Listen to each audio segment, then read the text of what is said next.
எனக்கு அன்பான கர்த்தருடைய பிள்ளைகளே, சிந்தனை போராட்டத்துல செய்வினை ஏவல்கள் மாந்திரிகத்துல பாதிக்கப்பட்டிருக்கிற பிள்ளைகள், இன்னைக்கு நீங்க ஜோமணி கூட அந்த கட்டுகளை போராடி மேற்கொள்ள முடியாதபடி இன்னைக்கு மரண பயத்தினால வேதனையோட இருக்கிற பிள்ளைகள், இந்த வார்த்தைகளை கவனிங்க. உங்க உறவுகள் அப்படி பாதிக்கப்பட்டிருந்தாலும் அவர்கள் ஏன் பாதிக்கப்பட்டிருக்கிறார்கள்ன்றத முதல்ல நல்லா கவனிங்க.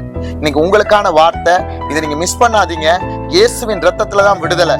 ஆனா அதுக்கு நீங்க என்னெல்லாம் செய்யணும் அதைத்தான் இன்னைக்கு நம்ம பார்க்க போறோம். முதல்ல உங்களை கட்டுறா பாருங்க. இன்னைக்கு மந்திரவாதிகளோ இல்லாட்டி உங்க சொந்த பந்தத்துல யாரோ கட்டி உங்களை இன்னைக்கு முடக்கி வச்சிருக்காங்க பாத்தீங்களா? அவன் எப்படி கட்டுவான் அப்படின்னா, உங்க குல தெய்வத்தை முதல் கட்டுவான். இந்த குல தெய்வம்னா நீங்க இன்னைக்கு ஒரு பாருங்க, தேவனை அறியாம விக்கிற ஆராதனை கடவுள்களை நீங்க வணங்குறீங்கன்னா அந்த குல தெய்வத்தை கட்டித்தான் உங்களுக்கு ஒரு ஏவலையோ மந்திரத்தையோ செய்வான். அதே போல அதை முறியடிக்கிற வல்லமை யாருன்னா இயேசு கிறிஸ்து ஒருவர் மாத்திரம்தான்.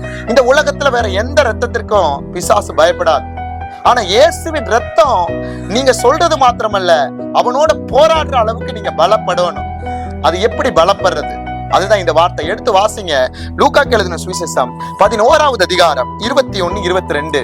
ஆயுதம் தரித்த பலவான் தன் அரண்மனையை காக்கிற போது அவனுடைய பொருள் பத்திரப்பட்டிருக்கும். அவனிலும் அதிக பலவான் வந்து அவனை மேற்கொள்வானேயாகில் அவன் நம்பி இருந்த சகல ஆயுத வர்க்கத்தையும் பறித்துக் கொண்டு அவனுடைய கொள்ளை பொருளை பங்கிடுவான். அப்படின்னு ஆயுதம் தரித்த பலவான்னா அவன் தான் பிசாசு. அவனை சும்மா எல்லாம் மேற்கொள்ள முடியாது. இன்னைக்கு நிறைய சபைகள்ல பிசாசு விரட்டப்பட்ட மாதிரி இருக்கிறதெல்லாம் வீட்டுக்கு போனோன்னு திரும்பவும் அதே நிலைமையில தான் கட்டப்பட்டிருக்கு. ஏன்னா எல்லாரும் அந்த ஆவிகளை விரட்ட முடியாது. ஆனா அதிகாரம் எல்லாருக்கும் கர்த்தர் கொடுத்திருக்கிறாரு. அவனோட போராடுற அளவுக்கு நீங்க என்ன செய்யணும்?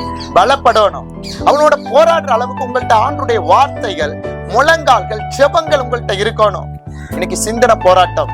அது போல பாருங்க, 1 மணி நேரத்துக்கு ஒருக்க அவங்க புத்தி மாறுது. சிந்தையில கட்டப்படுறீங்க.